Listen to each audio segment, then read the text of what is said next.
Hello, everyone, and welcome to episode 111 of the RRBG podcast. Please check out the Patreon page. Go to patreon.com/RRBG. Help us out. Sign up, and you can get exclusive content as well as getting other rewards such as getting your own episode, getting a shout out on social media, VIP meet and greets for the live shows.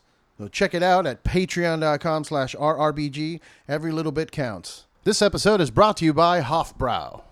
Make sure to visit one of the many Hofbräu houses across the United States, including Florida and Kentucky, Illinois, and my personal favorite one, the Las Vegas Beer Garden. They make some of the best authentic German lagers in the world. Their Oktoberfestbier is one of my favorite beers of all time. I love it when it's this time of the year. They were nice enough to send me a couple cases, and I am just over the top excited to drink these. Go to their website, hofbrauhaus.us, to get all the information you need. That's HOFBRAUHAUS.US. In this episode, I talked to Christopher Drapeau. He is in the band The Weapon with my friend Jesse Leach from Killswitch Engage. They are currently in the process of recording their full-length record. You can get their EP online right now if you look up The Weapon. We had a very interesting conversation about how the band got together. We started talking about politics and social media. We started talking about mental health. And then we talked a little bit about beer. I had a great time talking to him, and I hope you guys enjoy it. Don't forget to follow them on social media, and don't forget to like, share, and subscribe to the podcast. Cheers.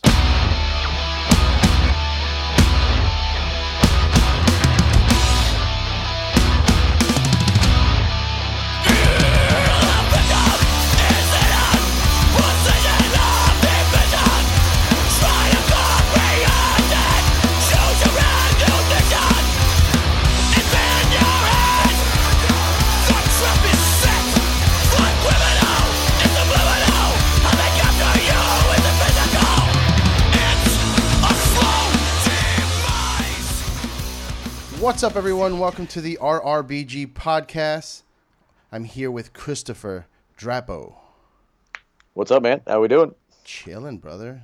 Chilling. You reached out over social medias. I've been desperately waiting for The Weapon. Oh, and I think everybody is at this point. Yeah. You're in the band The Weapon. It's I would call it, I guess, hardcore punk type of deal. Yeah, it's pretty much, I guess, what it. I mean, there's a lot of influences coming in, which definitely adds to the the subgenres that could kind of get filtered in. But yeah, I guess that's the basic idea of it. Hardcore. I like it though. I like it because it was straightforward and aggressive, and just kind of something that's been missing a lot. Like I get that bands want to experiment with new sound and evolve their sound, and I'm all for it, dude. I'm big into that. I'm big into like proggy metal stuff, but every once in a while I need a thrash. I need to thrash around in a circle and push people out of the way. That's kind of what I need. I mean, and that's kind of the same deal with us too. We're all more of a, well, at least me, I'm more of a metal background, and obviously, Jesse's in a heavy metal band. So is he? I think it's kind of a metal band, I guess. Yeah. If you're listening, you don't know Jesse. We're talking about Leach from Killswitch, good friends of ours. I love those dudes, man. And when I heard you guys were working together, I was like, this is gonna be good. Well, it's kind of it's a little bit of a departure for him. He gets to like really kind of just lay back and kind of no holds barred, just get really angry and, kind of touch on subjects he can't necessarily touch on in Killswitch, or, maybe it's just not the right setting. Yeah. And it's interesting from, even from my standpoint to be like, oh, that's you can tell it's him, but it's very, very different, Sure. And it's a very different approach to what he's doing. And it's super, super exciting. And for me to step out of the strictly hardcore, and then obviously, death metal and, thrash metal world, and just go straight into playing bar chords and, it's awesome. I love it. It's fun, man. I really enjoy it. Where did the idea come from? I mean, have you wanted to do this, type of band for a while, or was it just How did it I work? mean, I definitely have listened to punk rock and hardcore for many years, and I think I more or less just gravitated to playing heavier metal. And then when I started playing with the Japanese band Aggressive Dogs that I was in for like 3 years, I joined up with them when they were hitting their 30-year anniversary. So it was kind of interesting time for them because it was, they were just finishing up, or we were just getting ready to finish up the record that just came out, which is definitely not what they sounded like 30 years ago. Yeah. So it's like, but it was cool because it was, it was a time to not only play all this new stuff, which has definitely evolved into more of like a crossover metal-y hardcore kind of thing with a lot of technicalities and a lot of like crazy double bass.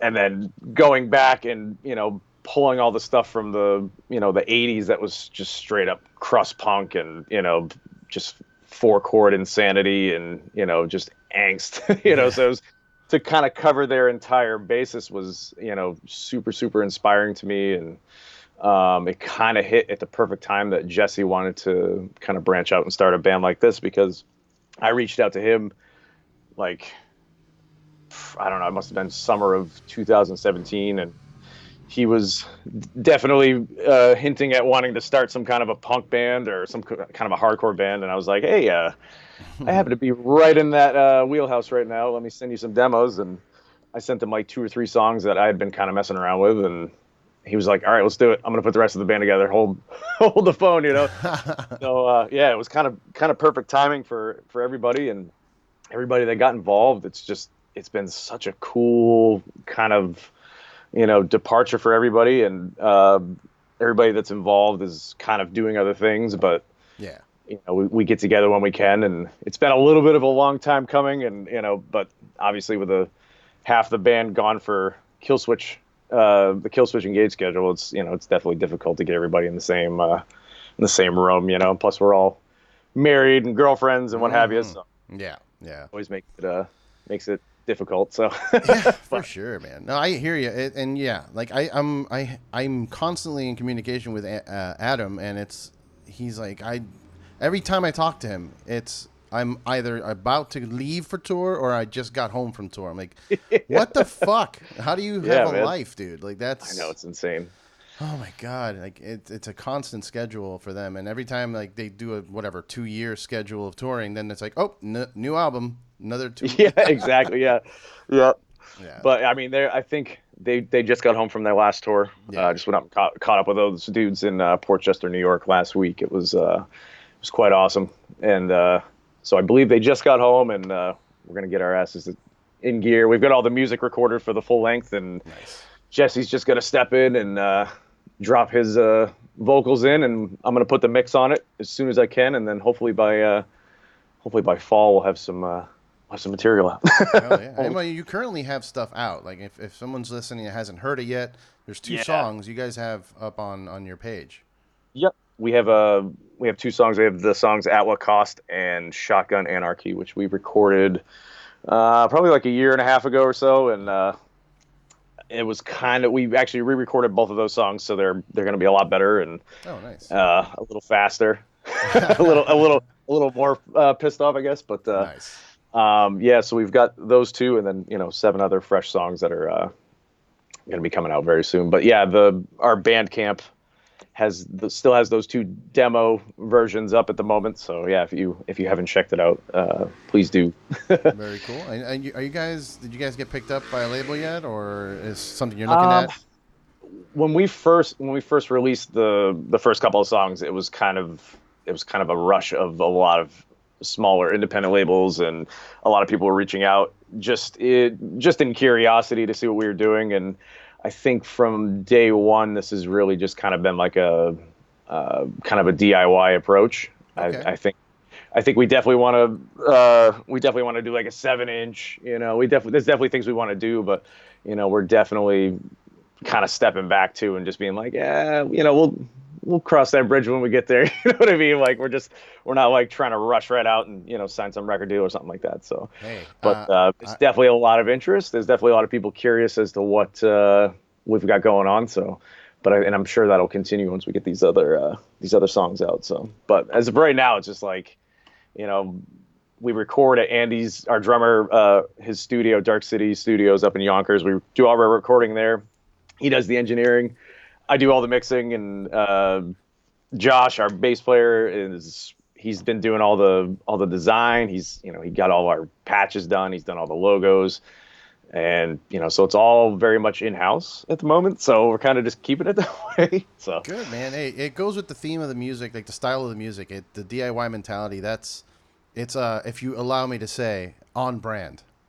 Oh, for sure. especially with just how everything is in the music industry right now. And it's like, why are you gonna, go into a label situation when, especially when you're starting out, I don't know. It's a tough call. I feel like a lot of people don't even really need to take that route anymore because it is such a word of mouth thing. Yeah, there's so many options, and there's so many ways. There's so many people doing their own production now, and there's so many people, doing their own promotion. And I mean, I think that's always been a thing, but now it seems to make a lot more sense. I think because the industry has changed so much, and why put all this effort and money into a record that nobody's gonna buy the fucking thing anyway? Right, right. Stream it, which is what it is. I think it's that's the climate of the way the common listener listens to music now. It's like it's all Spotify and Google Play or whatever they're using. Right. Yeah. Which is I mean I think it's interesting, and it's awesome to have all that music at your disposal, but I think people tend to forget that there's a lot still at stake for bands when it comes to, what record sales actually do for a band, especially like getting on tours and, having the wherewithal to, move forward in their career, because there is a lot that depends on, what your sound scans look like. So for sure. Yeah. I mean, I'm still a big fan of purchasing records from bands. Like that's how I do it. If I go to a show, I'm picking up a vinyl. That's just what's happening.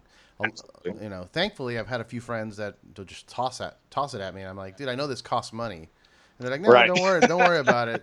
I'm like, all right, thank you. I'll do what I can. I'll usually, I don't have much to give except for maybe like a push on social media. You know what I mean? Like, hey, here's a post with the record. Thank you for the record.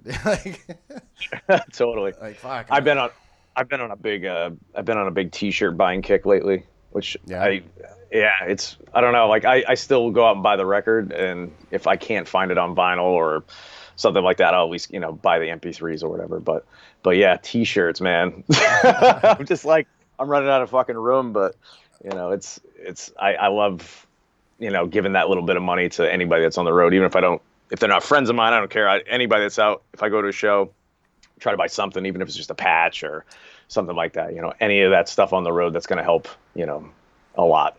For sure. So, well, if you go to rockandrollbeerguy.threadless.com, I have 3 shirts. No, I'm just Yes. No, I hear you completely. Dude, I have those vacuum bags, the vacuum seal bags. I had to buy a few of those and just put shirts away because, like, I have stacks on stacks of shirts, and I can only wear so many. And then sometimes I'll just keep wearing and not doing laundry, and it just piles up, and I have like $100 worth of laundry to do. Yeah, I hear you. Yeah, I'll if I'm ever out being active, that's one shirt. Got to change because you sweat, and then you got to put a different shirt out. Yeah, they pile up. I've got cutoffs, I've got not cutoffs, long sleeves. It's nonstop. Yeah. My wife's had it. I hear you, man. I get home, I take my shirt off to hang out like shirtless, but then something will come up like, hey, go throw out the trash. I'll put on a different shirt. Yeah, the same thing. Oh, yeah. Going out to walk the dogs, I'm like, what should I wear for the next spot while I walk the dogs, Yeah. Dude, tell me about those tattoos you have, because I was looking at your pictures, and you have you look like you're wearing an ancient message on your arms. Oh, yeah. So my tattoos are definitely not as deep. Not the most common. Not the most common thing that you would see. I had countless ideas over the years of getting sleeves when I was in my 20s, and I'm really glad I didn't, because it probably would have been like, fucking Motorhead. I'd have some shit on my arms. I'd be like, maybe I shouldn't have done that. But I waited long enough, and I made a friend with someone who had actually tattooed my wife on a handful of occasions that I really connected with. This guy named Watson who used to tattoo up in Portland, Maine, and we had numerous discussions about all kinds of fun stuff, and got real spiritual and deep, and he was really spearheading this new style that is called essentially brushwork. So that's what my arm is covered with. And what it is instead of an outlining and then a shading in, it's all done with a shader, and it's all done, kind of on spot. So it was all done, he would just kind of hand draw the designs on the spot. We'd okay it, and he would start going to town on the on the 9 meg shader or whatever it was. But basically there's a lot of alchemy and hermetic philosophy and all kinds of kind of esoteric stuff like that, and there's a little bit of Abenaki Native American symbology, and it's pretty deep, but yeah, it's I don't know, it's kind of one of those things that's maybe a work in progress. I don't know. We kind of called it done, and then we're like, well, maybe we should kind of fill it in a little bit, but I don't know. I like it. And it's I get a lot of people, but not like cheesy tribal. You know what I mean? Right. I definitely get a lot of inquiries, and I've kind of had to establish like a short version and a somewhat longer version, because a lot of times people ask me. I'm also a bartender here in New York City, so I get a lot of traffic, and people are like, that's interesting. What the fuck does that mean? So I always wanted to do a sleeve situation and not end up, like you said, with like you're looking like a sticker book, which is fine. Like, I know people that's what they do. That's what they want. Sure. They want the next silly tattoo and the next, whatever situation of their life. Like if they're on tour in a city and they meet up with a friend, like they get a tattoo for that, or Mm-hmm. I love that kind of stuff though, because it does tell a story, and it does kind of, it's like a conversation piece, so to speak. Because I've met numerous people on tour that they're like, oh yeah, I got this in such and such place. This is on tour in Europe. This is a bet that I lost. Things like that. So, I love that. I do that, but like that's what my apartment is. If you come to my apartment, there's shit everywhere, and everything is part of a story. Like, hey, look, this is from Psycho Las Vegas. I got this and this and that, and definitely. Yeah. So I think it's great. Like I said, I have a tattoo. I ended up with I guess like a sticker type tattoo though, because we got really wasted at like 3 a.m. The guy who did all my other pieces, he had his gun at my friend's apartment. We were polishing off a bottle of whiskey, and he's like, "Hey man, you want a free tattoo?" I'm like, "Yeah, sure." As you do. Sounds like a great idea. Let's go. Yeah, of course. We determined to do like a little Batman from one of the comic books that he had that we both like. I'm like, all right, whatever, man. Sure. Fuck it. That's awesome. That's awesome. And then halfway through, he's like, I can't, you want, have your girl fill this out. And my girl like jumps in and starts doing the inside, like the filling in. Of this No. And then that's I'm like passing out and in pain, and I look over and my drummer's doing a little bit of it, and I'm like, what is this? Like everyone's a group effort. That's awesome. Yeah. It looks like crap. Like it looks like a stain on my arm, but I gotta tell you, I mean, it's a story, I guess. Of course. Yeah, and as long as it, where'd you say it was? It's where on your body is, dude?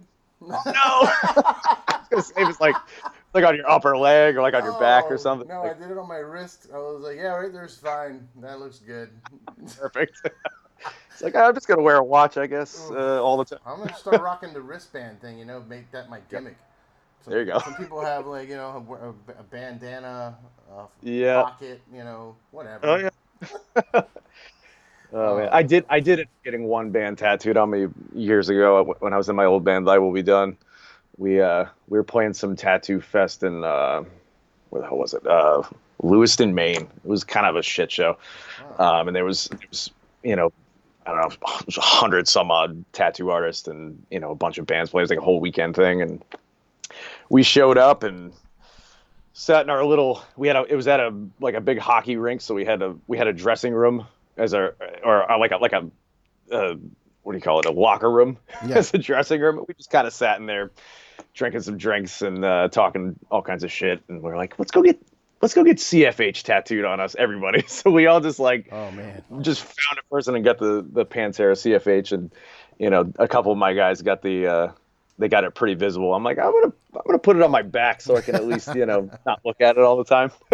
Yeah. I mean, we had we had made a lot of friends with like that kind of Pantera camp, and Oh yeah. we made a lot of friends with actually one of the biggest friends that we had made in that era was Stuart Taylor, who was like the first Pantera photographer, and we had all these cool kind of Pantera-esque scenarios over the course of like a year or two, and so we were all kind of inspired, like, oh yeah, let's get the CFH. So I actually had a dude who was deaf and mute do mine. Oh nice. It's very interesting. And then we got on stage like I think 20 minutes later, and probably fucked them all up. Guitar strap rolled in the back of it, but yeah, that's my one band tattoo. But hey, if there's one to have, dude, I gotta tell you, I almost got it. I almost got the CFH.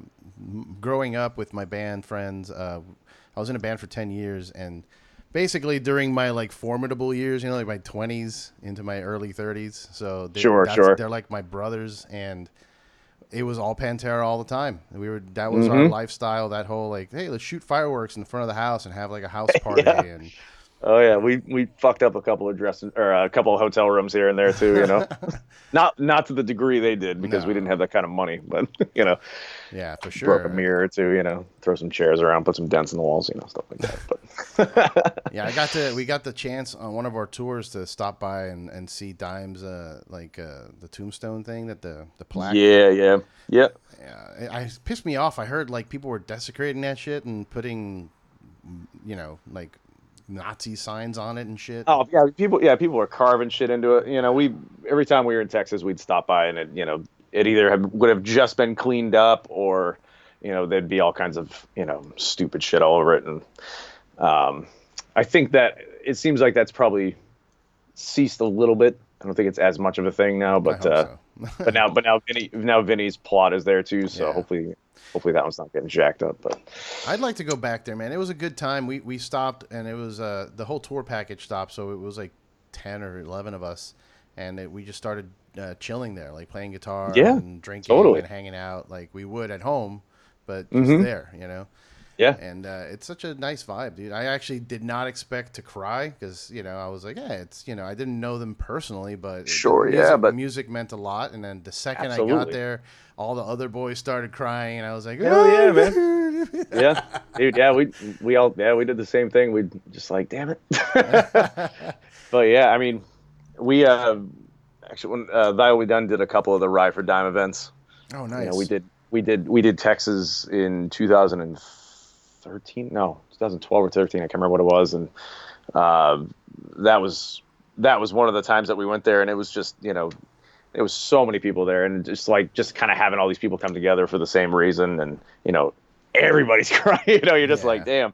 So yeah, that's I don't know, that's one of those very bittersweet kind of things, because I think when people pass on, no matter what, especially like in the realm of music, you got to like really dwell on the good things and dwell on what the music meant to you. And I think when people are brought together, it sucks to be brought together for things like death, but it never sucks to be brought together. Right. I think that's super, especially somebody as influential as that band, and especially as influential as Dime was. For sure. But yeah, I think it's definitely it's a must if you're ever on tour, or you're ever in Texas, and you can swing over into Arlington real quick and pop over and say, hey, I think it's a must, especially in the heavy metal touring world. Yeah, man, I think it's almost required at this point. Yeah, like if you're in a band that plays heavy music, you should be thanking that band. So you should probably go pay your respects. You know what I mean? Yeah, absolutely. But tell me a little bit about Aetherix Music. Is that your studio?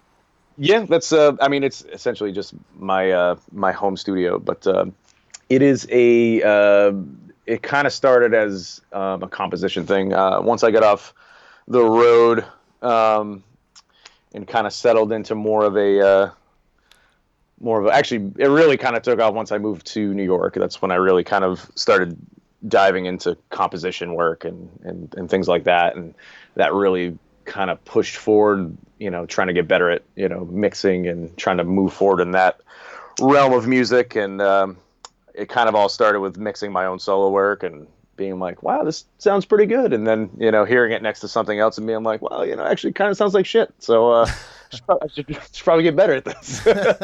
So, it's always kind of been a part of my approach with music in general. I've always been kind of I've always liked to record things and put things, even when I was, a little kid, just writing. And, when I first started playing guitar, I'd already been playing drums for a long time. And then I started kind of putting the two together and, just sticking a little tape recorder in the middle of the room and, layering tapes and just trying to like mix sounds. And anytime I was in a band, I was always, I would demo very much in like a serious recording kind of vibe. I'd always set up and, double track, because I wanted to get like the vibe of what it would maybe sound like on a record. So it's always kind of been part of my approach. And, once I started mixing my own work and, mixing compositions and stuff that I was working on, and just really getting better at it and noticing that I was getting better at it, it really kind of, forced me to, really start to do my research and start reading books and trying to go to classes and stuff like that. I wasn't really in the position to, go to college for it, but, right. I think, obviously now the internet is such a vast tool of knowledge for pretty much anything you can imagine. So, I was able to not only get involved with, a studio or two here in New York and, kind of sit in, but also just to like find the best books and, find the best online courses that, not the free YouTube videos and shit, but like actual courses that you pay for. But, Yeah. it's just been a super, super interesting approach, and it's awesome to be able to kind of mix your own stuff. But I'm finally starting to get like, clients outside, and being able to kind of get my feet wet in that regard. I just finished a couple mixes up. I got a German band I just finished mixing. I think they're getting it mastered right now. And then I mixed a single for Sonny Mayo. I don't know if you know who that is. Sonny, he used to play in the band Snot. He played in Seven Dust for a little while, but he's one of the guys that does the Rock to Recovery thing with Wes from used to be in Head PE. Okay. But anyways, he sent me a single, and it was kind of out of my wheelhouse too. It was like more of an electronic kind of forward song with a little bit of acoustic guitar and some really kind of beautiful vocals. And so I was like, all right, yeah, I'll take a stab at anything at this point. And he was really stoked with the mix. And so it's what Etherics is in a nutshell at this point. So if any bands need some mixing done, hit me up. Hell yeah, man. But, is there like good. I mean, I guess like you said, you're kind of just taking a stab at things just to try it out. Is there like a preference? Like, how certain audio engineers or mixers get like kind of just not pigeonholed, but they're a go-to for a specific sound. Like Kurt Ballou, for example. Like you go to Kurt when you want that fucking raging, burning, converge type guitar tone. You know what I mean? Totally. So is there something like that you would like, a specialty that you can do, or that you think you'll end up doing? I think at the end of the day, it's going to come down to heavier stuff, be it punk rock or hardcore, or obviously like heavy metal and stuff like that. And I've always kind of gravitated to that stuff. And I think even just seeing, what I've done so far, that's definitely like my stronger point. Yeah. But I don't know.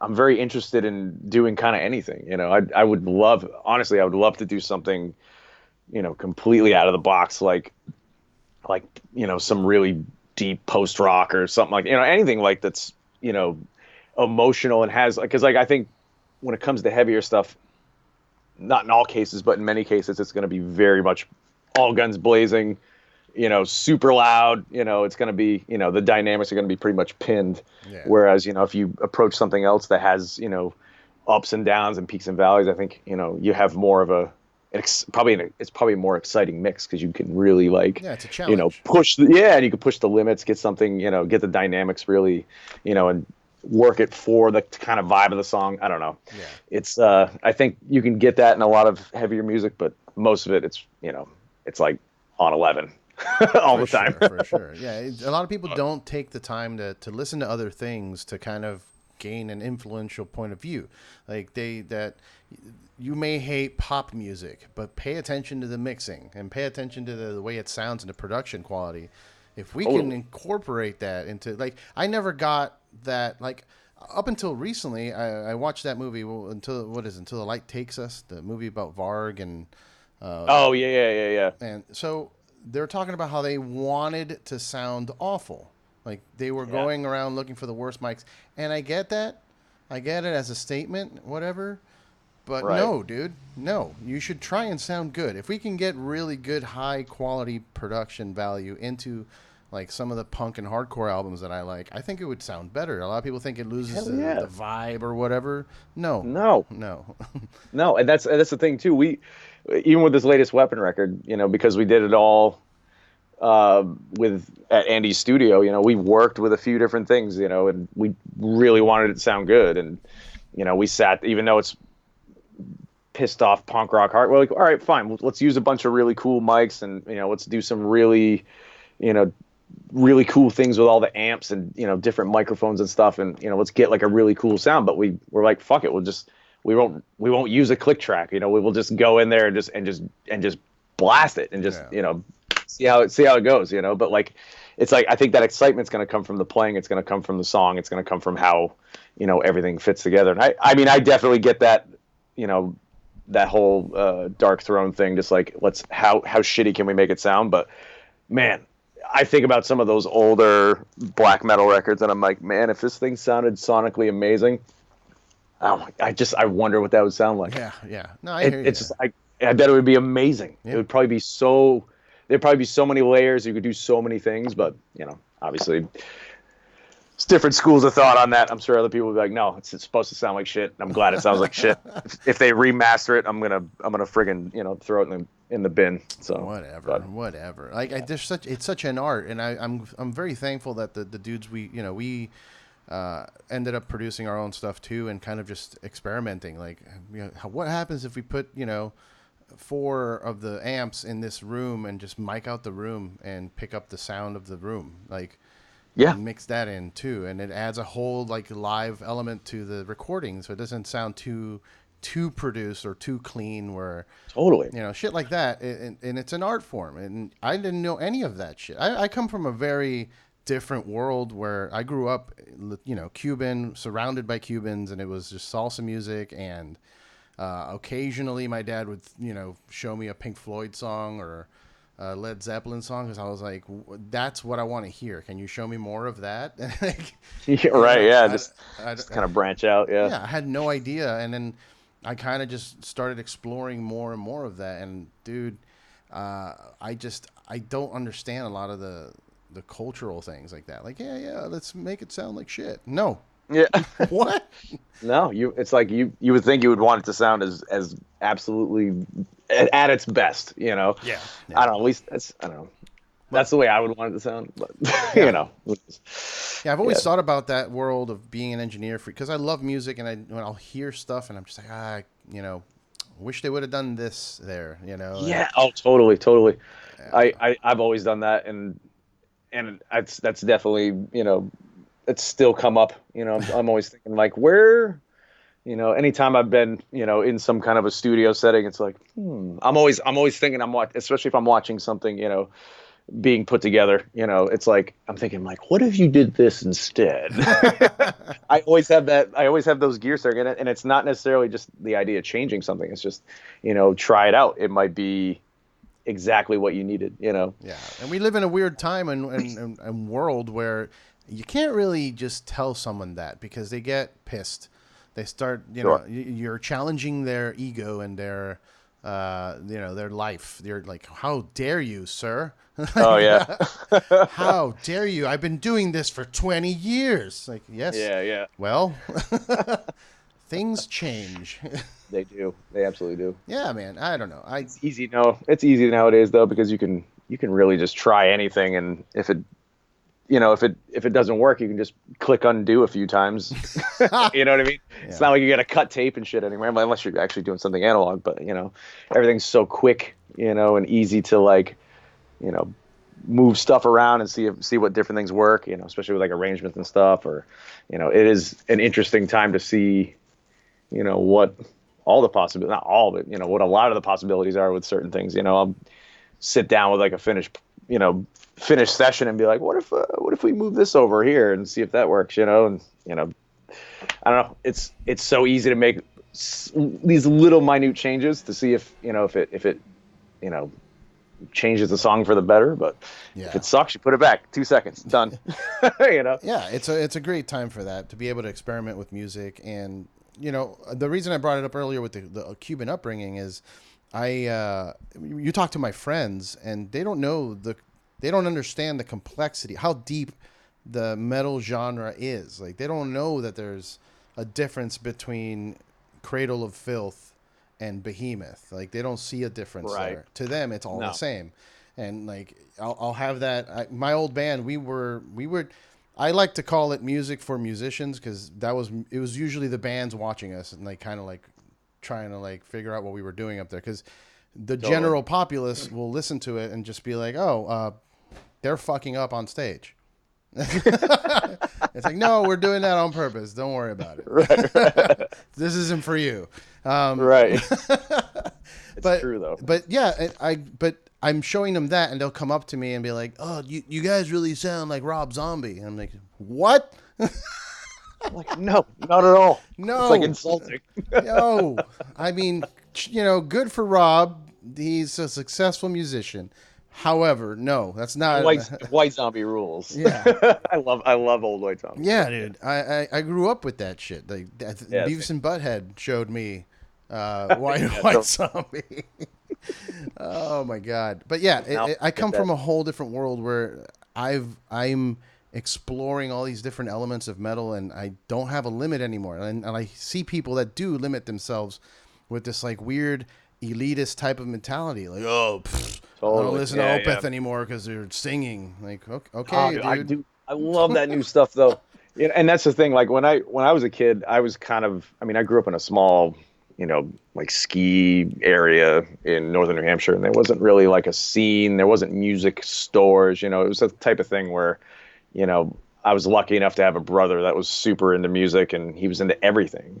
And that really rubbed off on me at a very young age. I was like, oh, cool. So you're listening to White Zombie. He got me into White Zombie. He got me into Anthrax. He got me into Metallica. He got me into, he also got me into like, Cypress Hill. And he also got me into like, like fucking Digital Underground. Like, he was listening to anything. You know what I mean? He would take it all in. And then when the grunge scene hit, he was like, he just took it all in. And I was quite a bit younger, and he would just show me everything. But it was just like, I got to a point where I just knew if I liked it. I didn't have to prove it to anybody. I was like, I like it. I like how it sounds. Yeah. I like how it makes me feel. And I kind of carried that for a long time, because when I really started getting into primarily heavy music, I didn't really look at subgenres. I didn't really look at, this is considered this or this is considered that. I just like, it's heavy. I like it. Mm-hmm. I didn't, when I was really young and I first heard Earth Crisis, I was like, I didn't know what the hell straight edge was. I didn't know what veganism was. I didn't know what any of that shit was. Fast forward, plant-based myself. Yeah. Definitely not straight edge, but back then I didn't care. I just knew I liked the music. They had the same at the time. They had the same record label as like, Machine Head, and they had crazy artwork. They were on tour with like and I didn't know what hardcore was. I just knew it was heavy. I was like, if it was loud and abrasive, had heavy guitars, the drums are crazy. I liked it. And then as I obviously got older and started to like, see that there was like, oh, well, this is technically this style, or this is this subgenre of this subgenre. It's like, all right, cool. So what you're trying to tell me is it's fucking metal, or it's hardcore. What you're saying is that it's heavy as fuck, right? Cool. Yeah, that's exactly. And then, but it's true. Like a lot of people do. They'll kind of have a, preconception of what, if they're gonna like it or not, because of what subgenre or what genre it's technically is. You know, I don't. Yeah, like it's just you get nerdy with your shit. Okay, like if you're a musician, you get nerdy with it, and you go in depth and you find all the details, and that applies to anything. You're nerdy with video games, or you're nerdy with comic books or movies. With musicians, it's usually when they're creating music, they start going and learning every little nuance and every little thing.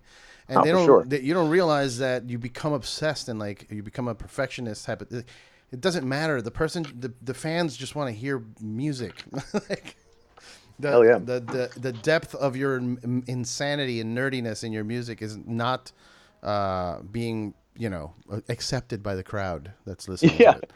They don't care. And honestly, going back to a band like Opeth, like I'd be a liar if I wasn't like kind of taken aback a bit when I first heard their like more proggy stuff. Sure. And I was like, he's gonna scream at some point. He's got to. I'm like, God, I guess he's not.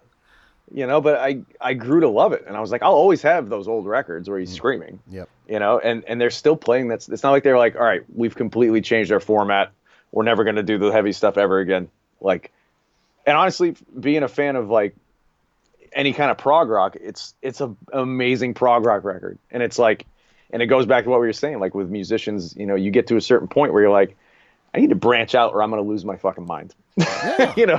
I need to like change it up and see what else there is, because I think you get into a certain, I mean, unless you're like AC/DC or something, like, I mean, that's kinda, a different a thing. lot of, yeah, of course. I mean, a lot of bands are going to stick to a formula because it works. They got to make that money, and they're a machine at this point that's now more some of its parts. You know what I mean? Like it's more than the sum of its parts. Like it's a lifestyle. Like you look at Rolling Stones, like it's a thing. You go to Target, there's fucking Rolling Stone shirts. Like I know it's so bad. Like they can't come out with Target has a CBGB's themed like fucking coffee shop or something. I don't know what the fuck it is. God, Jesus, it's fucking horrible. It's horrible. But hey, whatever. I guess look, if they're gonna make it a thing that they sell, I'd rather they sell cool looking things that are similar to the things I'm into, I guess. Like I prefer it over fucking, Justin Bieber stuff. Oh, for sure. You know what I mean? It is very interesting though, because like I still wear my denim battle vest. I still have patches on everything, and like I still wear it because I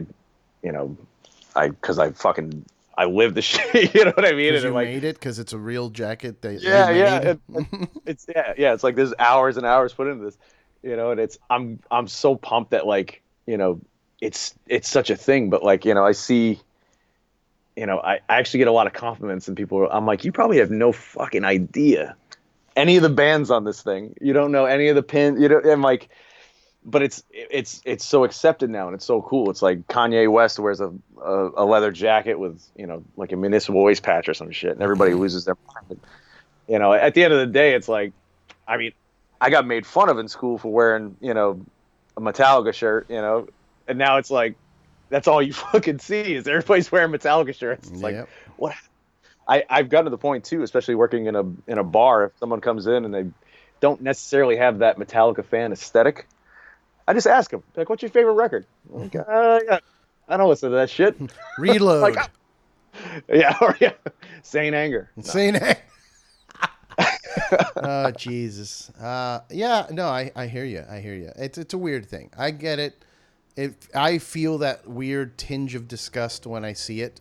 Like, God, do it yourself. But also, again, like, I prefer it. But I'm also ridiculous. Like, I don't even know. I'm a ridiculous human being. We were just having a text conversation before I called you. One of my old bands is putting out an EP soon, and we're trying to pick a date for the release. And they're like, they gave me an option of like 4 dates, and I was like, go with 23 because that's Michael Jordan's number, and he's the best. That was my excuse. That works. That works for me, man. Some serious numerology right there. Oh God, yeah. I just can't deal with it anymore, man. People on like these soapboxes, and everybody's an expert on everything. Like, dude, just shut up. Just fucking be silly. Yeah, it is. Yeah, it is a very over serious kind of time. And I mean, I think if anything, like being silly and having some kind of comedic, it's the only way to keep our sanity, I think. Oh, of course, dude. Yeah, everything's so fucking ridiculous right now. Everything is so fucked up. But like, a little bit of laughter and a little bit of comedic timing is going to go a long way, and it's going to help people keep hope. Because I have hope. I have hope for everything. I have hope for people. I have hope for everybody, and I think it's super important that we not just become so immersed in our differences to the point where we fucking hate everybody. Yeah, it's only going to be toxic and detrimental to all of us. Like, of course, yeah. It's like your political affiliations or what it is. I mean, there's so many fucking differences now, and they're right in your face, and they're part of every day. They're part of media. They're part of social media. They're part of everything, and it's like there's so many things that are just like driving that stake, just a little further between everybody, and it's like, dude, that's not going to help us in the long run. The only way shit's going to get better is if we're fucking good to each other. We got to have better moral compasses, and if we hold all these stupid differences right in front of us and hide behind them, we're not going to move forward. It's not progressive. It's just not. Yeah. I think having some kind of knowledge there, having some sort of information, being able to have conversations, that's super fucking important. But as soon as it becomes a piss and match, and well, you do this and I do that, and I'm right, you're wrong, and whatever. Yeah, dude, come on.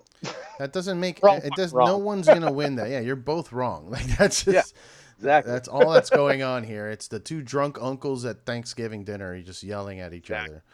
That's been the war cry with the weapon. I think that's been a lot of what we do when we all get together.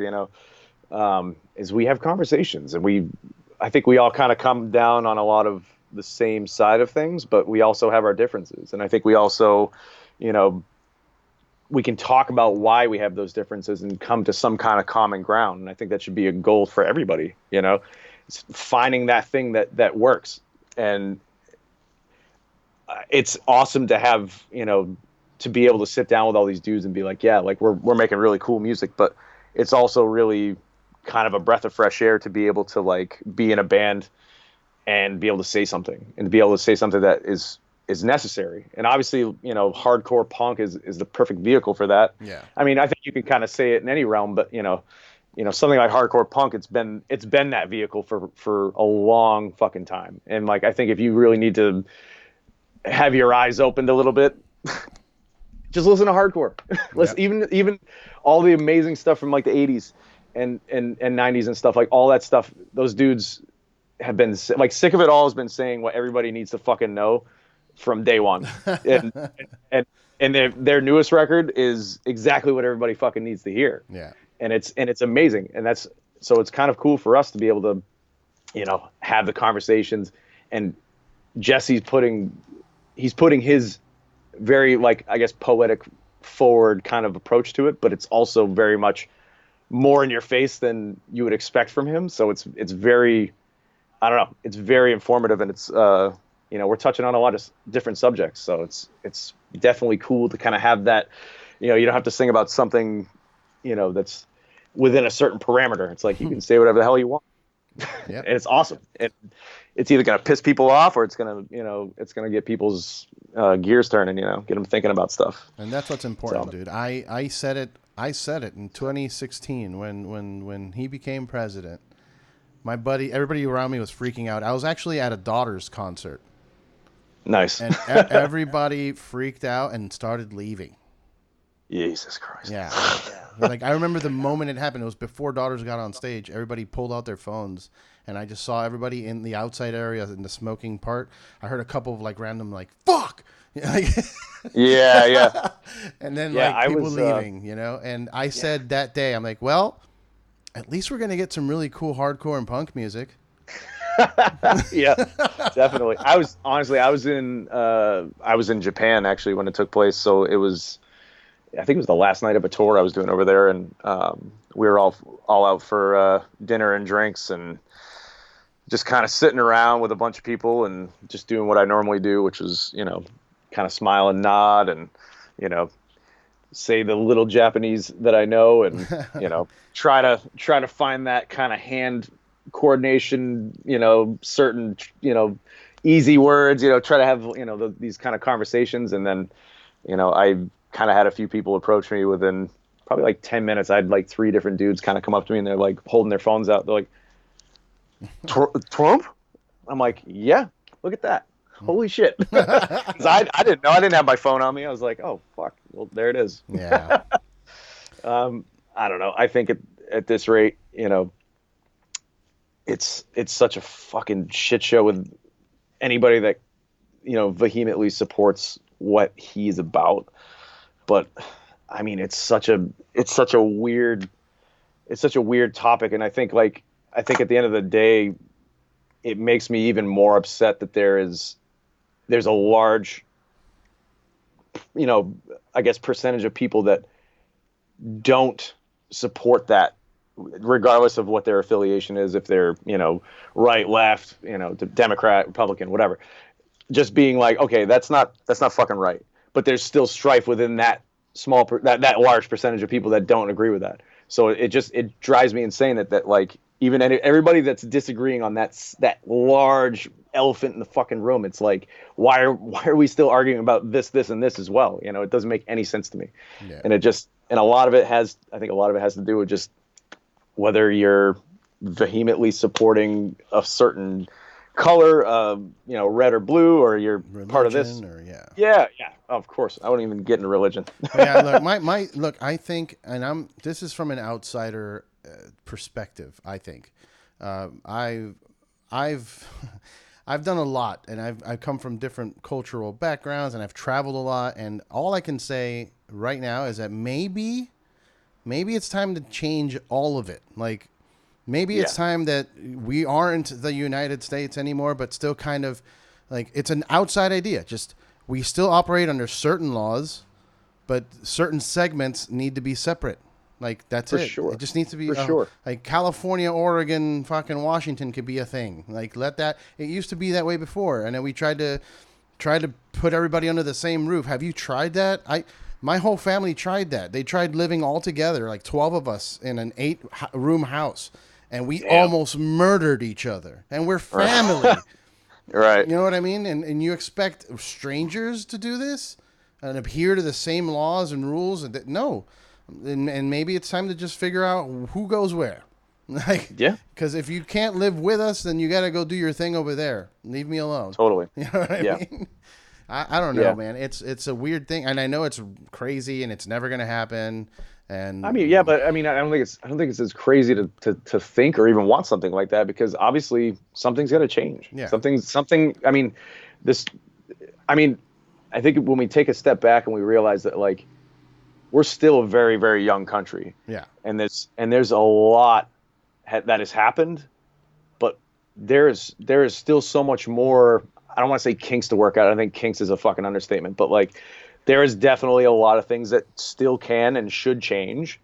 And I think we're all still just kind of figuring it out. And now, I mean, obviously we're in such a weird, reality right now with, technology and, just being connected, and, the things that are important to us, are, so just skewed, and they just need to be changed. And I think, the government is, I despise it. Like, I can't stand it. Like, it makes me so fucking upset. And it makes me so upset when, people are so invested in it and invested in the idea of it being the thing that fucking saves the day. And it just drives me insane, because it's like, dude, shit is never going to change if you don't change. Yeah. And well, that's the thing. The thing is, we also need to see it as try and be rational and look at it and be like, well, you're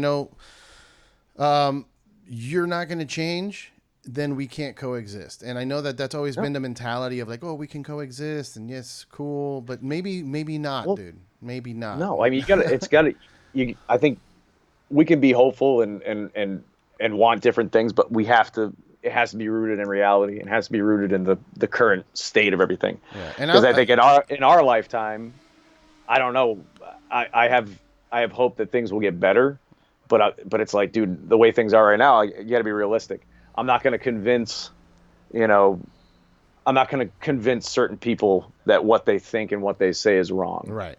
It's just, even though it is, there are certain people that I'm never going to be able to convince because of their own indoctrination and their own brainwashing, be it, religion, or, be it, just from what they grew up with, so I think at least what I try to do is, if I can, going back to that common ground, if I can find a common ground with somebody, and it opens up that spot, and you can really, you can try to talk to people in that setting.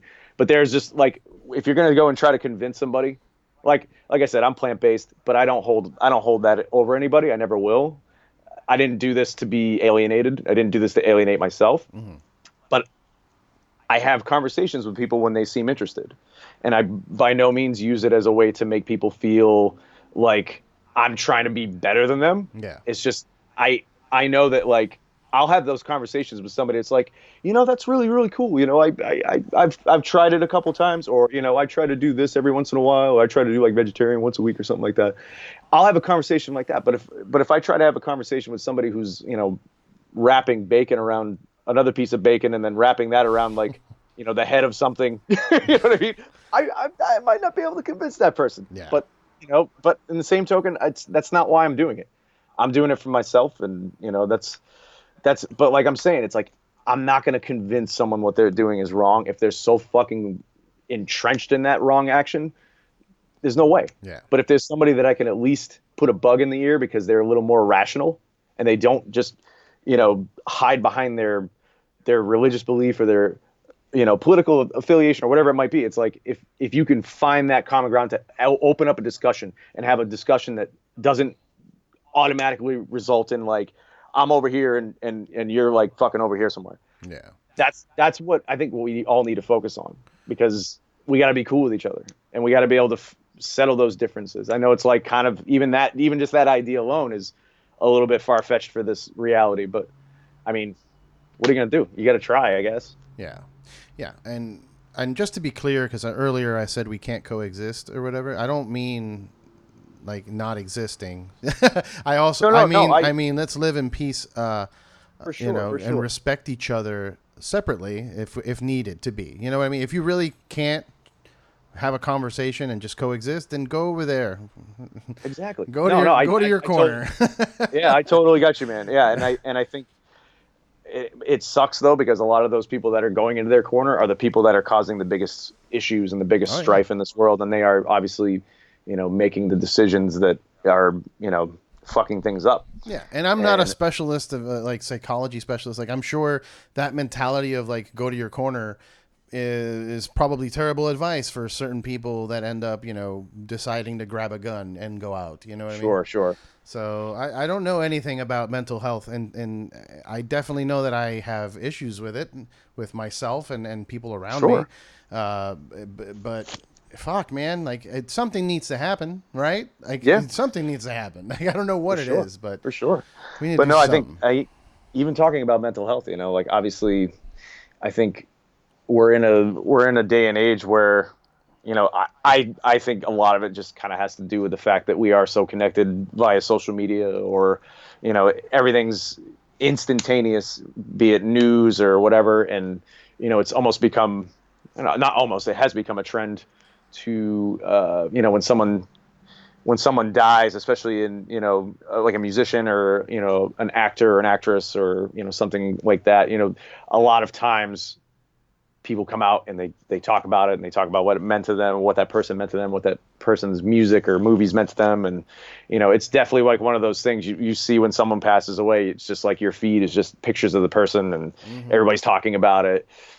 But clearly a lot of those instances, especially within, music and movies, a lot of those things lately have been unfortunate suicides. And it's just, it's obviously sparked a big conversation, which I think is really super important, because I think now it's allowing a lot of people to just come out and say, like, yeah, like, I'm not doing that great either, or, to be able to, like, help one another. Because if you think about all the shit that's going on in the world, everything that, all the daily things, you know, you read this on the news, this is going on in the government, or, you know, the fucking food's all manipulated and full with fucking shit, you know, like there's, and then you've got somebody that's listening to that and they're reading that and they're also going through their own personal shit. Yeah. It's fucking terrible. And it's like, that's the last thing you need on top of all the realities of this world. It's like, you need to be able to just, you know, be able to talk and to be able to, like, you know, put yourself in a space where you can, you know, mentally and physically fucking deal with it, you know, and deal with the world that we're in. So it's like, you know, I think that the fact that it's coming out and it's very like just normal now for people just to voice and to be honest with themselves and be honest with people around them.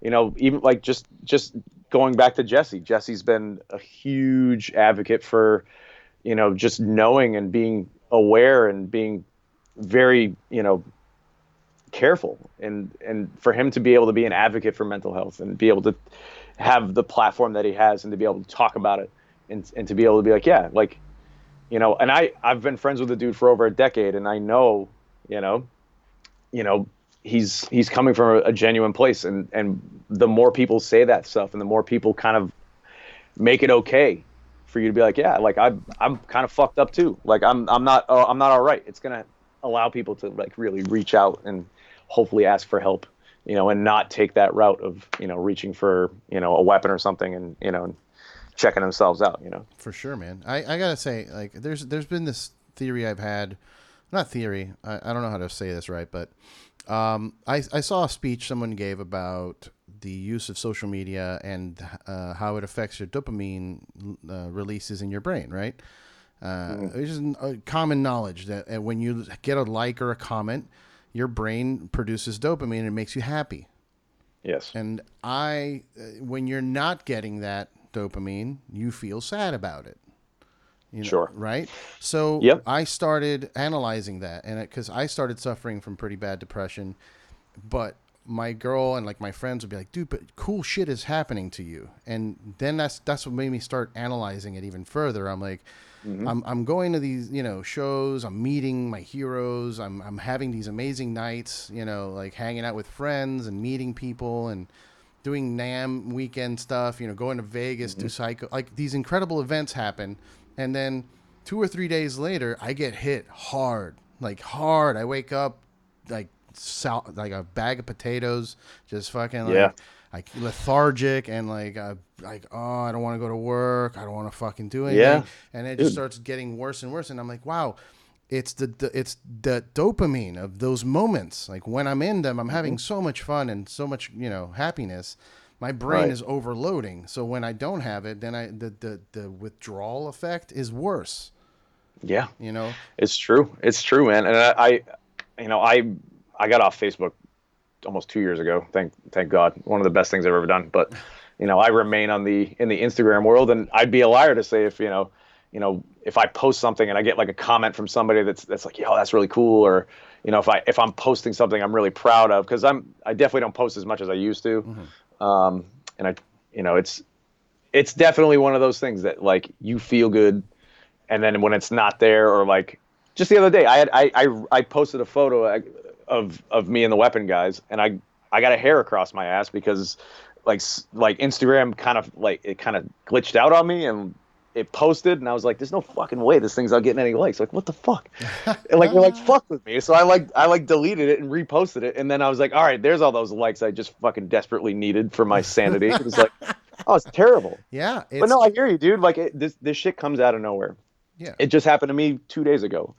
I had, you know, I was getting ready to go in and do a shift at my bar, and it was a later shift, and I just relaxed all day. I have a sore ankle, and I couldn't go out and skateboard, so it kind of put me in a shitty mood to begin with. But out of nowhere, I was just violently upset and depressed, and it sucks because you get into those mentalities and you can't pinpoint why, and you don't know why. And like going back to what you said, it's like you've got all these cool things happening. There's all this cool shit going on, and it's fucking true.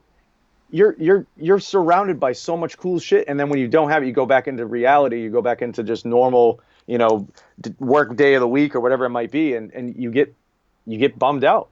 But I think it's different for other people. I know for me, I go into, what the fuck is happening? Why, what am I doing? Should I still be doing this? Should I, being in, just being in the Weapon, it's not, obviously not the most active band, like I was saying before, because of, the Killswitch stuff, and it's a very lax kind of schedule. And I just played a show 2 weekends ago, just a one-off show with my old Japanese band in Philly at This Is Hardcore, and it was just like the first gig that I've played in over a year and a half, and it was like, oh my god, it was like just this release. I sweat my ass off, and it felt so good, and it was like such a rush. And then coming down from that, it was just like, fuck, but like it gets the gears turning, and you're just like, why am I so depressed? I'm like, it came out of nowhere. Why am I so mad? I can't pinpoint the reason. And then it makes you even more mad, because you're like, why? Like, all you want to do is fix it. You don't want to feel the feeling. You don't want to just go through that process of being angry or being depressed or feeling whatever you're feeling. You don't want to go through that. You want it to be gone. Yeah. And then obviously people will reach out to social media. They'll reach out to, alcohol or, whatever it might be, and it sucks, because those don't do anything. And it just sucks when you can't pinpoint the reason why, and it just makes it all worse. But I think that's what's so kind of difficult about it, Well, I think that's what gets people, like, you hear Chris Cornell and Chester, like, people are like, oh, why did he do it? He's so successful. Yeah. Imagine that. Imagine I'm getting into these depressing fits, a depression fit, and this is based off of just me hanging out at a show. Those dudes are on top of the world. They're performing in front of thousands of people. Those people loving them and shooting love vibrations at them and like screaming at them and yelling their name and their music back at them. Their brain is an overcharge, like freaking out, like receiving all of this information. So and they have to do it the next day and the next day, and they do it for a year. And then the moment they get a month off, holy shit, you know what I mean? Yeah. They're sitting at home wanting to die. Like, I can't. But that's the other thing too. It makes you wonder if that dopamine rush, that the whole feeling becomes less and less the more you do it. I know, being on a tour, you're playing shows every night, you're excited, and you're especially if it's a good tour, you're out. You're excited to play every day. You can't wait for that fucking half hour or 45 minutes or an hour, whatever you're doing. You can't wait for that time, because the rest of the day sucks. Yeah. You're away from your wife, you're away from your kids, whatever it might be. But I've noticed, you go out for 2 months, you start kind of like accepting those days off a little bit more. Because like at first, if it was up to me, I was like, no days off. I want to play every day. Yeah. Days off are terrible. And then when you start being like, oh, I want to go home, it's like, sometimes I think it starts to wear off a little bit. And then next thing you know, you're like, are you like, do I still like doing this? Like, what the fuck? Yeah. You know what I mean? I think like before I left Thy Will Be Done, I was definitely going through a different, I was definitely changing, for the better, in my opinion, on a multitude of levels. But, it was definitely like a handful of tours, we did like a Japanese run for like almost 3 weeks or something like that. And then we were home for 3 weeks, and then we were out for 2 months with like Trivium. And it was just like, wow, this is fucking sick. And then, towards the end, it's just like, why is this not fun right now? Like, why am I just going through the motions? This is fucking weird. Do I not like this anymore? Yeah. Do I need to be doing something else? Like, what the fuck? But I think eventually that whole, because you think about people that are playing like gigantic fucking shows, and they're doing them every day, and I feel like no matter what you're doing, eventually that vibe is going to wear off, and you're just going to still be back in that position where you're like, oh, I don't know why I feel this way. Everything's so good. I'm playing all these great shows. Yeah. It's like, well, maybe that dopamine's wore off, and then like you got to go like run, find a different way to get that endorphin rush, Yep. Go for a run. Go do some exercise. Yeah. Go I mean, outside. Stop watching so much Netflix. Yeah, well, that's the other thing too, and get the fuck off of the social media. Take a break, walk away from that shit for every once in a while, because I know, and I'm guilty of this, just like anybody. You get to the point where you're just swiping through, like with Instagram. Let's get on there for no reason. I'm like, why the fuck am I doing this? Yeah. You see like multiple ads that don't really apply to you, and you're like, what the fuck is this? This is the dumbest thing ever. I was like, everybody's doing cool shit, but they're probably feeling just like me right now, because they're not doing that cool shit anymore. They're probably sitting there looking at their phone too, like, what the fuck am I gonna do today? Yeah. This sucks. Yeah. It's weird, but I think like, things like exercise and, running around and, like actually sweating, in that setting, I think is a little bit, I think that's got a little more staying power. I don't think that's something that you just lose the endorphin rush from. You don't become like, No. desensitized to it. No, I think that's like one of those natural, like we're, our bodies are made to do that shit. Well, what happens is it does happen. But what happens is you end up working out harder and getting in better shape. Sure. Yeah. It's not a negative side effect. It's a positive one. No, it's a fucking great one. Yeah. You get in better shape, and then you start feeling overall better. Like your mind's working properly because you're digesting food properly, and because your blood is flowing properly through your body. There's no plus the food. If you drastically change, the types of food that you eat, not even just going into like a plant-based thing, but like when you eat, shit that's not coming out of a factory, or if you're Cheetos eating like and Hot Pockets and that shit is not going to make you feel good, and it's not going to make you happy. It's just going to add to the just the low vibration that you're going through. Yeah. But like that's one of the things. If I do get into a vegan plant-based conversation with somebody, it's like, even though I do have my ups and downs still, they're nothing like they used to be, because as soon as I started to, change the way I ate, it was like everything changed. It was like, holy fuck. Like I want to get up in the morning. I want to be up, at 6 or 7 o'clock. It's easy for me. Yeah. In fact, I feel wrong when I don't do it, and I love that feeling, and I think that's why I maintain it for like, for my selfish reasons. It's because I love how it makes me feel. Yeah. And I know that at the end of the day, that kind of a approach is going to help me, deal with everything else a lot better. It's like garbage in, garbage out. If you're eating shit food, it's not going to help you. It's not, it's going like getting depressed and then like, well, I'm going to go get some Ben and Jerry's and just smash that whole fucking pint to my face. Like it might taste really good. Guess what? You're going to feel like shit later. Yeah. And tomorrow you're going to feel like shit again, because you're just eating junk, it's, but I mean, what do you see for commercials? What's always in your face? That shitty food, even, dude, I don't follow any like fast food shit. Why do I get Instagram ads for McDonald's? Like the like some fucking chicken sandwich is back or some shit. And because you're like, man, they're trying to be healthy now. Did you know? Yeah, wonderful. Oh, wonderful. Yeah.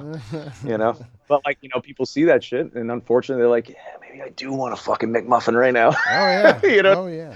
Yeah. And then, but like, there it is. You're searching for that happiness or whatever, and you find yourself on Instagram. Boom, there you are, advertising. Yep. So yeah, it's a scary fucking concept, but it's so much the norm now that it's almost like it's so second nature. It's like we're desensitized to it. But for sure, it is like the ads on Facebook. They are listening to the microphone on your phone. If you say a word that is on their database, it will throw an ad into your Facebook. Oh, Instagram does the same shit. I keep the story.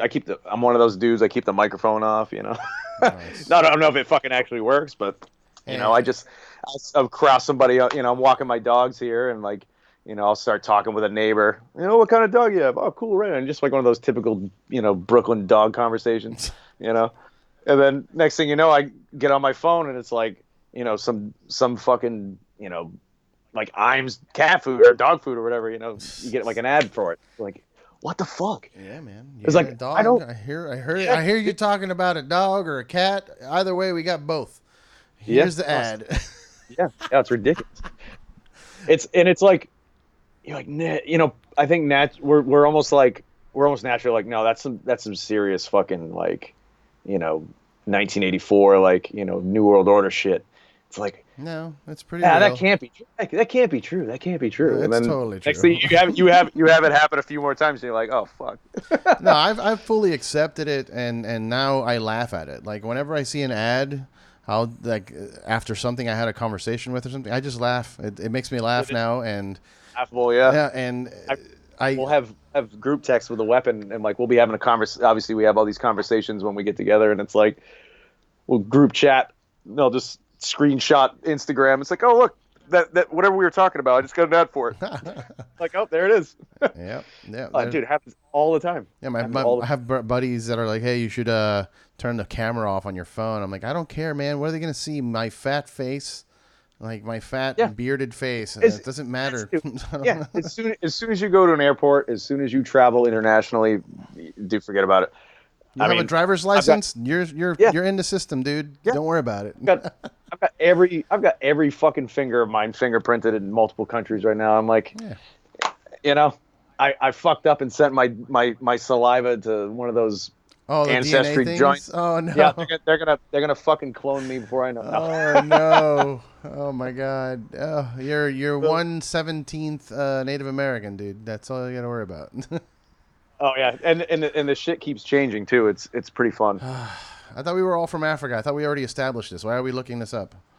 I know, right? What's going on? I thought we knew this. Yeah. But you know what? I think that's one of those things that just further. I don't want to use the word divide, but I guess that does. You know, it's like, I think as soon as you kind of put yourself into like, well, I'm this, and this. Yeah, you know, you're labeling yourself. Okay.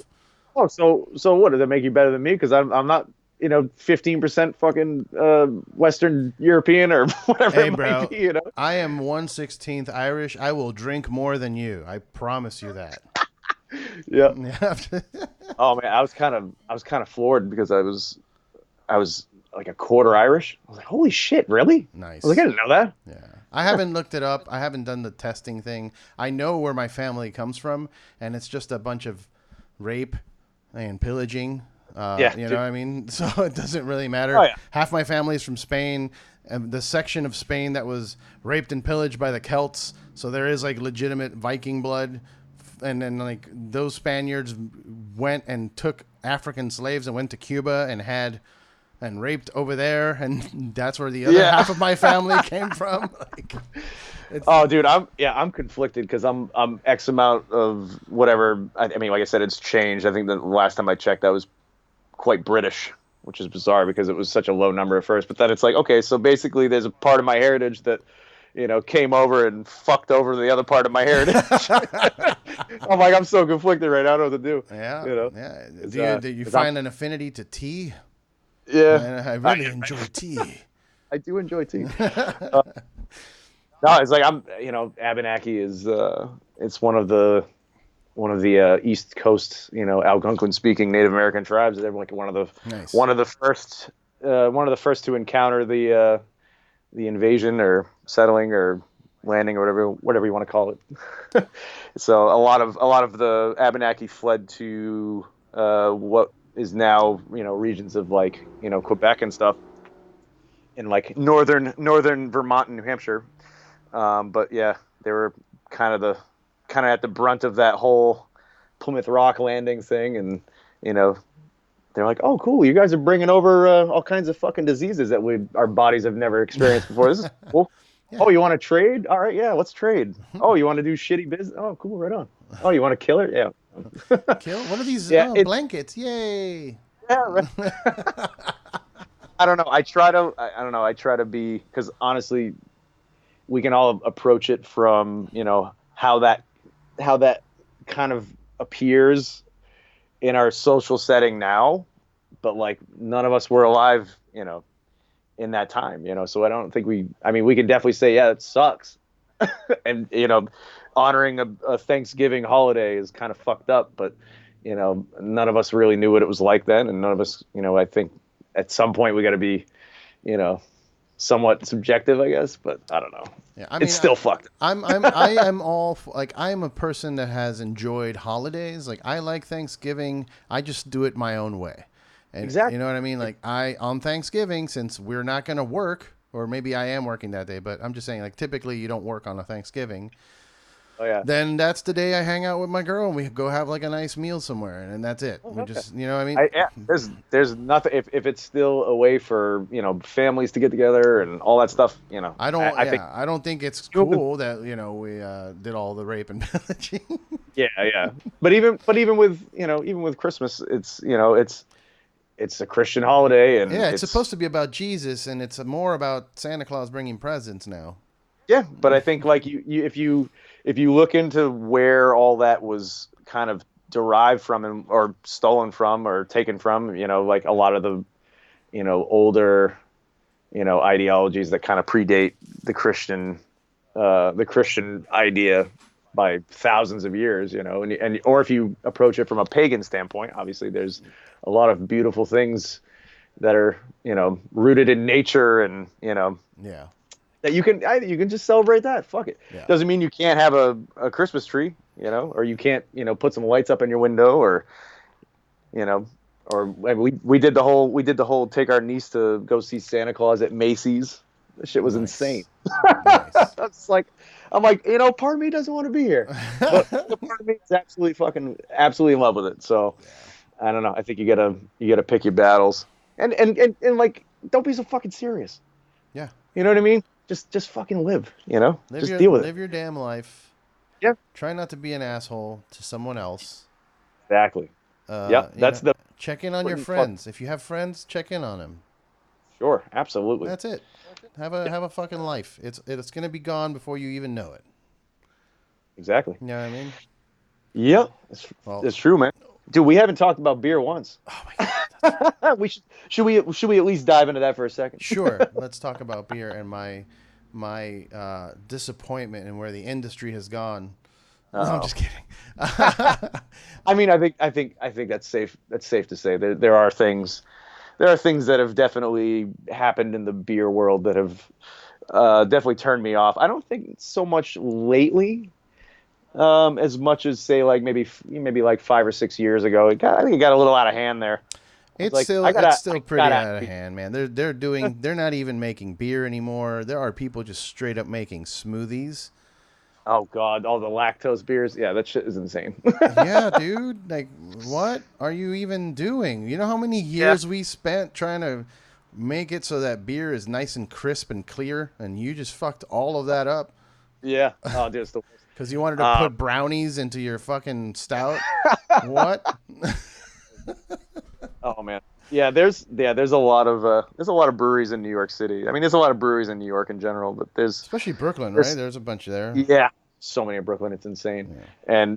And when you work in a craft beer bar in Brooklyn, it's almost a necessity that you carry out of it. You are pure strength, sir. You are bartending at a craft beer bar in Brooklyn. I would have tapped out a long time ago. Luckily, it's I don't know. I've got a cool vibe there. There's definitely like a lot of cool clientele, and you know, we don't get a lot of like snooty beer people. That's good. It's kind of awesome. It's not what you would expect. If anything, I think the majority of people I get are people that are like, they just want something fucking hoppy or sour, or they're like, I don't know what I want, and I'm gonna let you pick my beer. And you know, and it's not the typical, you know, we don't have, you know, glassware for every beer. It's not the vibe of the place. It's very much like a family place, and you know, it's like it's a grocery store with a beer bar in the back. And so there's a whole like family dynamic. There's like, you know, it's very much a neighborhood kind of vibe. And most people are just super cool, and like nobody's got like a, you know, I've got X, Y, and Z in my basement. I've had them for so many years, and that by proxy makes me way fucking better than you. We don't get a lot of people like that. We can talk about beer, but we're also of the, you know, between the people I work with and the people that we normally see in the bar, it's like, well, we kind of just want to drink it and talk about talk about like what music's playing or something. That's kind of our approach right now, which is way better than, I don't know, some of the bars I've gone to in the past where, there's just some mustache talking about, the bottle of Cantillon that's in their basement, or, what quadruple fucking, hopped, double IPA they just had from such and such a brewery, and how it's 10 times better than anything that you've ever had. Yeah, dude. You know? It got so weird. It got Yeah. so weird. Like, I got real deep into that world. I did about 8 years in it, working Yeah. in the industry, working as a distributor, working as a supplier for different breweries, making my own beer. I mean, I did the Killswitch beer with my buddy David. We Oh, Cigar City. Yeah. Yeah, yeah, and we were deep. Like, we were I was getting invited to these like weird house gatherings where like people were cracking open cellars, and it was interesting at the time because I'm like, oh, I feel special. I'm getting invited to these things, and I'm trying these crazy beers that no one's ever tried.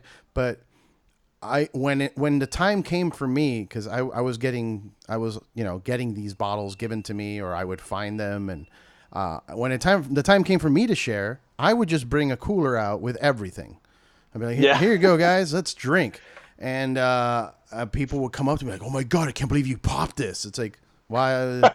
I mean, we're supposed to drink it. That's the point. Yeah. It's fucking beer. Yeah. And trust me, I've done the thing. I aged a beer for 10 years. Guess what? Didn't taste any better. Yeah. It actually tasted worse. The fucking cardboard flavor. It reminds me of someone that just like hangs on to like, like they just like hide money in the walls or something, Hoarders, or like, hoarders. or even if hoarder, yeah, just like, hey, it's like, yo, I've got this fucking this imperial stout from such and such a brewery that only comes out once every 3 years, and I'm gonna let it sit in my basement for the next 3 decades, and when everything's completely gone to shit and nobody cares about beer anymore, and we're in World War fucking 10 or some shit. No, Hey, you could tell your story about that. Oh, my buddy John gave me this bottle from his cellar, and I've had it in my cellar for 27 years, and now it tastes like vinegar. Yeah. I will say this. I have had, we just had this discussion the other day at my bar. We were just like kind of asking everybody, like, what's the oldest beer that you had? Like, what was the shelf beer you finally pulled it down? You're like, all right. I'm like, how many years was it? And the beer I brought to the table, it was like a 2006 barley wine that was opened and consumed in 2016, and it was one of the most amazing beers I've ever put in my mouth. And I literally could not believe like how amazing it tasted. And it was just, and none of us could believe it. I'm like, I was assuming it was going to taste like shit, or it was going to be like, oh cool, it tastes just like every other barley wine these guys put out, Yeah. But no, there was something very special about it. Barley wines are the ones that you can get away with that. Like, you can have an old one and it tastes different. Yeah. But if you start aging beers with, Brett or, IPAs. I mean, you shouldn't really age IPAs, especially with how overly hopped they are now. If you let them things sit for 3 weeks, they're going to taste different, and probably not as good as they did when they, put them in the bottle or put them in the can or whatever. Of course not, dude. Of course not. And I that was my life, like I said, for years. Like, there was this one bar dude that wanted to have an anniversary party, and he was going to crack out his Two-Hearted pale ale that he's been aging for 3 years. I'm like, dude, what? What did you just say? Okay. He's a pale ale. He's like, yeah, wow. I'm thinking I'm going to charge $8 or $9 a glass because it's aged. I'm like, you should throw that in the garbage. Yeah, that's an instant drain pour, dude. That's going to be, unfortunately, not good. You shouldn't even save the keg for your deposit. Just throw the keg out. Like, just fucking toss it. It's, dude. I mean, I still have bottles that. It's not. I'm not aging them to be a hipster. I have literally. I'm not. I'm not drinking as much anymore. So I have them in my fridge, and I'm just waiting for like a tour package to come by. Like, I'm waiting for Dave Whitty's coming to town in a few weeks with Municipal Waste. So nice. I'm like, dude, I have bottles. Let's please get together and drink these. I need to drink them. Totally. Yeah. So it's always fun. Like that's what attracted me to the scene, to the craft beer scene, was the communal kind of like, let's get together and talk shit, and we'll try these crazy beers. And absolutely. we can share them because they're so intense, and some of them are like 18-20%, whatever. Yeah. I can't drink 750 milliliters of that. I'm gonna die. So let's all drink it together. Yeah, exactly. I mean, that was the same for me back home when I was excuse me, still living in New Hampshire. I mean, between my brother and I, and we had mutual friends and friends outside of this group, but we would all get together, and we would just bring like 2 or 3 bottles and just have a bottle share, and it was a cool kind of like, let's drink nice beers, but we didn't sit there and talk about it. Yeah, we didn't sit there with our, I mean, we would get out the. Did you ever do the Untapped app? Oh, I did for a little bit, and I tapped out quick. You untapped out. I nice. untapped out. I had to like I got out of it for years, and then I got back into it when I started bartending. But I had to get out of it again because I couldn't keep up, and for me it was just a way to keep track of shit. Yeah, which is really like cool, but like that's the only thing we'd do. We'd get out there, we'd log it, we'd take a picture of it. Usually it'd be like a stupid picture. Like somebody in the background or some shit. Yeah, it'd be something fucking stupid. But 9 times out of 10, it was just a time for us to get together, like get drunk in a somewhat casual way, and just listen to music. We would all bring different music to the table, and it was exactly what it was. It was just a fun time to get together with your friends. Yeah. But you just happen to have like these barrel aged 15%ers going around. For sure, but yeah, I think at this point, it's still a pretty cool community, especially amongst like actual brewers. I think there's a lot of brewers that are, really trying to change the game a little bit, and I'm definitely seeing that there's a lot of breweries. I mean, especially even just here in New York, there's a lot of breweries that are just like, how many different types of hops can we put into this? How fucking creamy? How much milk sugar can we put in this? Or there's breweries in the city that that they're brewing with weird shit. There's like, I mean, there's a brewery called Evil Twin. The guy did a beer. I know Evil Twin. Yeah, did a beer with frozen pizzas and cash money, like actual money. Yeah. It's like, what the. Yeah. Like, how? Yeah. Evil Twin. They kind of fell off the deep end at one point. Like they had some really good things in the beginning, and then after a while, they just got so experimental that I was just like, nah, dude, nah, I'm good. I will say at this point, because Jeppe, he has opened a new location, or it's not open yet, but he has built a new location, I don't think he actually really. I think he was just kind of gypsy brewing, but he actually has a space now, and he's brewing new stuff.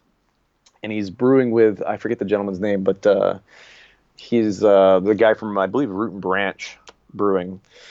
And we've been getting a few of those beers at my bar, and it's quite delicious, I will say. Okay. I've turned a new leaf with Evil Twin. I'll look into it. I mean, I'm always down because like I said, I respected them from before. They used to work together with Westbrook out in South Carolina. Yep. And I got to drink some really good Evil Twin beers there when we passed by there. I went out there for Brewvival, which is, okay. I don't know if you've ever been to that, but no, dude, I've heard of it. Yeah. Make it a thing. Go do it. It's an intimate festival. Like, there's not a whole bunch of people. It's very like hand selected breweries, and they invite you the night out before. Like, we got there the night before, and they cook up a bunch of clams and like a bunch of like vegetables and food, and they just put it out for everyone. And that's cool. And then everybody brings bottles. It's all the brewers. They bring like some of their shit from their stash and hang out, talk crap, play some games, and eat and drink some amazing beer. That's awesome. That's the part of the whole industry that I loved so much, man, for so many years. And then I started getting soured just because it got too. First of all, the brewers were getting a little too crazy with the stuff they were making, but the community itself, it became more about money. Like people weren't even drinking these beers. Like a lot of the fans were just lining up, buying these cans, shipping them to the other side of the country. Yeah, or selling them on eBay. Sell them on eBay, make a bunch of money, buy a bunch of like bourbon with it. You know what I mean? Like, it just got really weird. I don't know. I never got into the beer shipping thing. I had a couple of friends that I had talked about it with, but at the time too, when I was really into it, I was still traveling too. So I had the opportunity to go to some of these places. You know, if it was like, oh shit, we got a tour rolling through Indiana, or you know, you can roll in and grab some Three Floyds, or you know, if you're out west, you know, you can grab some stuff from California that you just can't get here, or you know, it was awesome. You know, I got to see that there was like really great breweries all over the country. You know, and like finding my favorite bars in both Birmingham, Alabama, and Des Moines, Iowa, of all places. Nice. You know, being like, wait a minute, what? This brewery's here? Wait, how? There's no fucking way, you know? But like, I don't know, that whole thing, just the whole shipping and then selling and trading. I don't know. It was kind of cool to me, but I was like, I'd rather not. I'd rather just get the stuff and drink it if I can, and you know. Yeah, I'm all about the location breweries. It's like if you're a destination, like there's this one place in Denver, or it's not Denver, it's somewhere in Colorado, close to Denver. It's like an hour out from Denver, and it's called KC Brewing, and they do sour beers. But it's like a small blendery in the fucking mountains, like out in the forest. And you have to call ahead and schedule to show up. But you get there, and it's basically just a garage where the guy is making these beers. And he's just has a little tiny bar, and you show up. He gives you a tour how he does everything. And you're drinking these insanely well-done, like, sour beers out in the forest, in the mountain. That's like, amazing. That's all. I'm all about that. Like, let's do more of that. For sure, yeah. Well, that's how it used to be at Hill Farmstead. Yeah. Like, if you went out to Hill Farmstead, you know, I guess like over 7 or 8 years ago, or maybe even less than that. I'd say about 5 or 6 years ago for sure. Yeah, I mean, I know the first time I went there, it was still a barn. You know, it was just it was a barn that was built onto the back of the old farmhouse, and you stood in line with like, you know, maybe like on a busy day, maybe like 20 to 30 people, and you better hope you had cash on you, because they only took cash, and if you didn't, you had to drive back down the dirt road to like the first town and hit the ATM and then drive back. So you add like an hour to your whole thing. And, but you would sit there and wait in line, and they would come out with like a little sheet of paper, and you would write down the four beers out of the 6 or 7 they had on draft that you wanted to have as part of your flight. And you would put it in order that you would want to get it. And they would literally just bring a little 4-ounce glass to you while you waited in line, and then you get in the line and you pay for the flight, pay for the beers you want to get, you get the fuck out of the way so the next person get in there. Yeah. And it was like, you know, every time I went there, it got bigger. Every time there was more people, and then they had like, I went there once, and it was such a long wait, and they had like ropes like they have at the bank. Like, oh God. Like, what is happening? This is so bizarre. Velvet ropes. You're looking out the window. You're still in the middle of absolute nowhere, Vermont. But it's like, oh my God, this is weird. I feel like it's like everything's changing. Like, what is going on? Yeah. But I guess it comes with the growth, man. I mean, what can you do? It does. Yeah. As soon as it started taking cash, or it started taking credit cards, it was like, oh, you sold out, guys. Sold out, Sean. No. No, I mean, I still have a great admiration for it, man. I still love it. And there is only a handful of breweries around right now that if they were to call me and be like, hey, come be our rep, I'll do it. Sure. But in terms of like doing the grind and like being a distributor and like being like trying to convince people that this beer is better than that beer for money, like I'm over all of that. Like I can't do that anymore. Yeah, for sure. Yeah.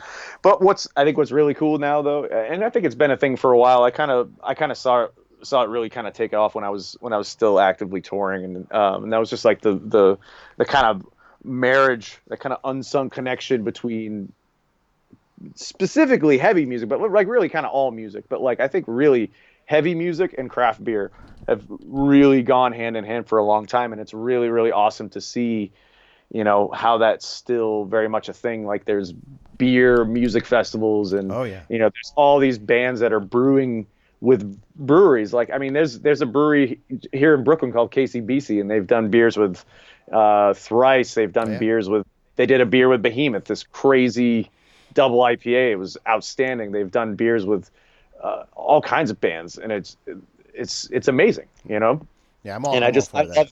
I love that connection's still there, and I think it's still very much a thing. Even like music venues now are having like a really substantial beer selection, and bigger breweries are sponsoring things, and it's just so cool to see that connection's still there. Because I know when I was touring, every once in a while you'd see somebody behind the bar, or like next to the bar with a little jockey box, and they'd be like, "Oh, we're such and such a brewery from 3 blocks up the street. Here, have a drink." You're like, "Oh, cool, right on." It's like somebody just scouting, just going out and just pouring beers and Yeah. trying to get people to go try the brewery out and stuff. I always thought that was really cool. But yeah, dude, I love the beer band, like the brewery band, like collabs. I think that's like one of my favorite things. For sure. And That's that Killswitch beer, that Cigar City, I drank that beer with Jesse, nice. and it was just like, I'm like, this is what it's all about. This is amazing. I'm like, this album, especially for that album too. When I first heard that album, I was still a young kid in New Hampshire.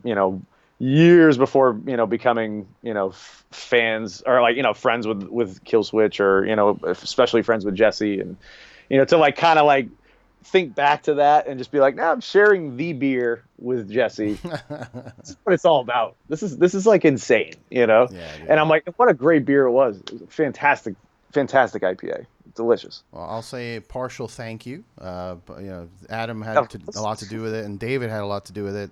But yeah, it was such a funny whole situation, man. Like I was at Cigar City. We were setting up Hunapoo Day, which is our big like once a year Imperial Stout release that we would do. And it was the day before Hunapoo Day. We're running around. I'm sweating like outside, putting up banners and putting up fucking, setting up the tables and the booths. Yeah. And I'm like going in and out of the tasting room, grabbing stuff. I went in to grab tape, and I'm talking to my boss, and he's like, "Oh, how you doing? How's it going?" I'm like, "Yeah, we're good. We got like this many tables left." And I look over and I see Adam in line at the tasting room. And I look at my boss. I'm like, "Hey, give me a second." And I walk over there. I'm like, "Hey, are you Adam D?" He's like, "Yep." I'm like, "Cool. I work for Cigar City. My name's Eddie." He's like, "Oh my God, I'm a huge fan." I'm like, "Fuck you. I'm a huge fan of your band. You want to go not be in line and I get you some beers and I'm going to show you the brewery?" And he's like, "Yeah." And I gave him a tour, and I got in trouble for it because apparently he was wearing flip-flops. And Oh, of course, Adam D was wearing fucking flip flops. I took pictures of him in there, like laying on the ground with his flip flops, and like I posted it. My boss was like, "Dude, what are you doing? It's a safety hazard." I'm like, "Oh, Yeah. I don't know." Just crop the feet out. He's tall enough. You can still get a good size photo out of that. Yeah, and I was just like, after we did the tour thing, I'm like, "Man, we should make a Killswitch beer." He's like, "Yeah, totally." I'm like, "Hold on, I will get my boss." And we just fucking sat down and made a beer. It was the weirdest thing. Oh, that's killer. Yeah. That's killer. And now we're friends. Of course. Well, hey, dude, I appreciate your time. I appreciate you reaching out. I'm glad we were able to knock it out and do it on one of my days off because it's just been so hectic. But yeah, I'll let you know as soon as everything goes up. Everybody that's listening, make sure to check out. Keep your eyes open for The Weapon. Absolutely. Yeah, we'll be recording vocals here in the next week or two, so we should have it all out as soon as I get my sorry ass to mix it, and then we'll hopefully be playing some shows in and around the New York City area. That'd be cool. We'll see what happens, and then if anybody's ever in New York City and you want to drink beer with me, I work at a bar in Brooklyn called Meckelberg's. It's a grocery store beer bar. If you need a record mixed, hit me up. Aetherix Music. And yeah, dude. Yeah, Aetherix Music, and then I'll be getting my endorphin rush on Instagram at Christopher Drapeau. And yeah, man, I appreciate you letting me come on and chat with you, dude. I'm amongst a pretty amazing roster of guests you had. I'm thank you. honored. I appreciate it, man. No, thank you, man. We'll talk soon. We'll stay in touch. Absolutely, man. All right, man. Cheers. All right, see ya.